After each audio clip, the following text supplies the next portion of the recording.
उसी समय दशरथ जी वहां आए। पुत्र श्री राम जी को देखकर उनके नेत्रों में प्रेमाश्रुओं का जल छा गया। छोटे भाई लक्ष्मण जी सहित प्रभु ने उनकी वंदना की और तब पिता ने उनको आशीर्वाद दिया। श्री राम जी ने कहा, हे तात, यह सब आपके पुण्यों का प्रभाव है जो मैंने अजेय राक्षस राज को जीत लिया। पुत्र के वचन सुनकर उनकी प्रीति अत्यंत बढ़ गई, नेत्रों में जल छा गया और रोमावली खड़ी हो गई। श्री रघुनाथ जी ने पहले के जीवित काल के प्रेम को विचार कर पिता की ओर देखकर ही उन्हें अपने स्वरूप का दृढ़ ज्ञान करा दिया। हे उमा, दशरथ जी ने भेद भक्ति में अपना मन लगाया था, इसी से उन्होंने कैवल्य मोक्ष नहीं पाया। माया रहित सच्चिदानंदमय स्वरूप भूत दिव्य गुण युक्त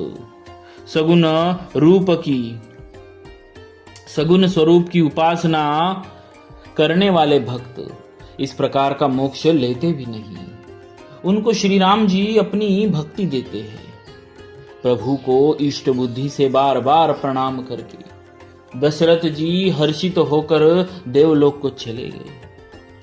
छोटे भाई लक्ष्मण जी और जानकी जी सहित परम कुशल प्रभु श्री कौशलाधीश की शोभा देखकर देवराजेंद्र मन में हर्षित होकर स्तुति करने लगे। शोभा के धाम शरणागत को विश्राम देने वाले श्रेष्ठ तर्कस धनुष और बाण धारण किए हुए प्रबल प्रतापी भुजदंड वाले श्री राम जी की जय हो, श्री राम जी की जय हो। हे खर दूषण के शत्रु और राक्षसों की सेना के मर्दन करने वाले, आपकी जय हो, आपकी जय हो। हे नाथ, आपने इस दुष्ट को मारा जिससे सब देवता सनात सुरक्षित हो गए। हे भूमि का भार हरने वाले, हे अपार श्रेष्ठ महिमा वाले, आपकी जय हो, आपकी जय हो। हे रावण के शत्रु, हे कृपालु, आपकी जय हो। आपने राक्षसों को बेहाल तहस नहस कर दिया। लंकापति रावण को आपने बल का बहुत घमंड था। उसने देवता और गंधर्व सभी को अपने वश में कर लिया था और वह मुनि सिद्ध मनुष्य पक्षी और नाग आदि सभी को हठपूर्वक हाथ धोकर पीछे पड़ गया था। वह दूसरों से द्रोह करने में तत्पर और अत्यंत दुष्ट था। उस पापी ने वैसा ही फल पाया। अब हे दीनों पर दया करने वाले, हे कमल के समान विशाल नेत्रों वाले, सुनिए। मुझे अत्यंत अभिमान था कि मेरे समान कोई नहीं, पर अब प्रभु आपके चरण कमलों के दर्शन करने से दुख समूह देने वाला मेरा वह अभिमान जाता रहा। कोई उन निर्गुण ब्रह्म का ध्यान करते हैं जिन्हें वेद अव्यक्त निराकार कहते हैं, परंतु हे राम जी, मुझे तो आपका यह सगुण कौशल राज स्वरूप ही प्रिय लगता है। श्री जानकी जी और छोटे भाई लक्ष्मण जी सहित मेरे हृदय में अपना घर बनाइए। हे रमा निवास, मुझे अपना दास समझिए और अपनी भक्ति दीजिए। हे रमा निवास, हे शरणागत के भय को हरने वाले और उसे सब प्रकार का सुख देने वाले, मुझे अपनी भक्ति दीजिए। हे सुख के धाम, हे अनेकों कामदेवों की छवि वाले रघुकुल के स्वामी श्री रामचंद्र जी, मैं आपको नमस्कार करता हूं।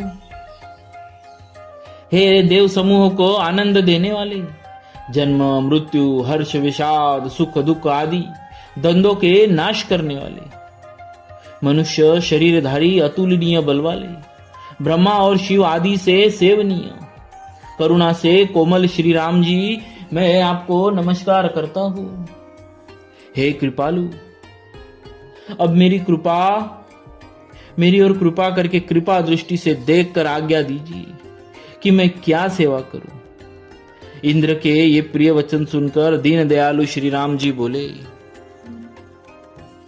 हे देवराज, सुनो, हमारे वानर भालू जिन्हें निशाचरों ने मार डाला है, पृथ्वी पर पड़े हैं। इन्होंने मेरे हित के लिए अपने प्राण त्यागे हैं। हे सुजान देवराज, इन सबको जिला दो।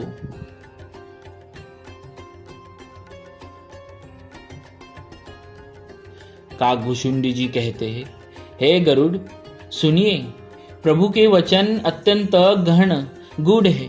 ज्ञानी मुनि ही इन्हें जान सकते हैं। प्रभु श्री रामचंद्र जी त्रैलोकी को मार कर जिला सकते हैं। यहाँ तो उन्होंने केवल इंद्र को बढ़ाई दी है। इंद्र ने अमृत बरसाकर वानर भालुओं को जिला दिया। सब हर्षित होकर उठे और प्रभु के पास आए। अमृत की वर्षा दोनों ही दलों पर हुई, पर रीछ वानर ही जीवित हुए, राक्षस नहीं, क्योंकि राक्षसों के मन तो मरते समय रामाकार हो गए थे, अतः वे मुक्त हो गए, उनके भवबंधन छूट गए। किंतु वानर और भालू तो सब देवांश भगवान की लीला के परिकर थे, इसीलिए वे सब श्री रघुनाथ जी की इच्छा से जीवित हो गए। श्री रामचंद्र जी के समान दीनों का हित करने वाला कौन है, जिन्होंने सारे राक्षसों को मुक्त कर दिया। दुष्ट पापों के घर और कामी रावण ने भी वह गति पाई जिसे श्रेष्ठ मुनि भी नहीं पाते। फूलों की वर्षा करके सब देवता सुंदर विमानों पर चढ़ चढ़ कर चले। तब सुअवसर जानकर सुजान शिव जी प्रभु श्री रामचंद्र जी के पास आए और परम प्रेम से दोनों हाथ जोड़कर कमल के समान नेत्रों में जल भरकर पुलकित शरीर और गदगद वाणी से त्रिपुरारी शिव जी विनती करने लगे। हे रघुकुल के स्वामी, सुंदर हाथों में श्रेष्ठ धनुष और सुंदर बाण धारण किए हुए आप मेरी रक्षा कीजिए।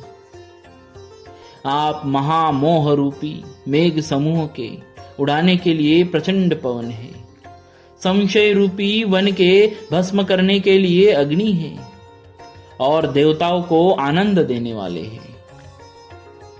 आप निर्गुण सगुण दिव्य गुणों के धाम और परम सुंदर है। ब्रह्म रूपी अंधकार के नाश के लिए प्रबल प्रतापी सूर्य है। काम क्रोध और मद रूपी हाथियों के वध के लिए सिंह है। सिंह के समान आप इस सेवक के मन रूपी वन में निरंतर निवास कीजिए। विषय कामनाओं के समूह रूपी कमल वन के नाश के लिए आप प्रबल पाला है। आप उदार और मन से परे है। भवसागर को मथने के लिए आप मंदराचल पर्वत है। आप हमारे परम भय को दूर कीजिए और हमें दुस्तर संसार सागर से पार कीजिए। हे श्याम सुंदर शरीर, हे कमल नयन, हे दीनबंधु, हे शरणागत को दुख से छुड़ाने वाले, हे राजा रामचंद्र जी, आप छोटे भाई लक्ष्मण और जानकी सहित निरंतर मेरे हृदय के अंदर निवास कीजिए। आप मुनियों को आनंद देने वाले, पृथ्वी मंडल के भूषण, तुलसीदास के प्रभु और भय का नाश करने वाले हैं। हे नाथ, जब अयोध्यापुरी में आपका राज तिलक होगा, तब हे कृपा सागर, मैं आपकी उदार लीला देखने आऊंगा। बोलिए श्री सीताराम जी महाराज की जय। भक्तवत्सल भगवान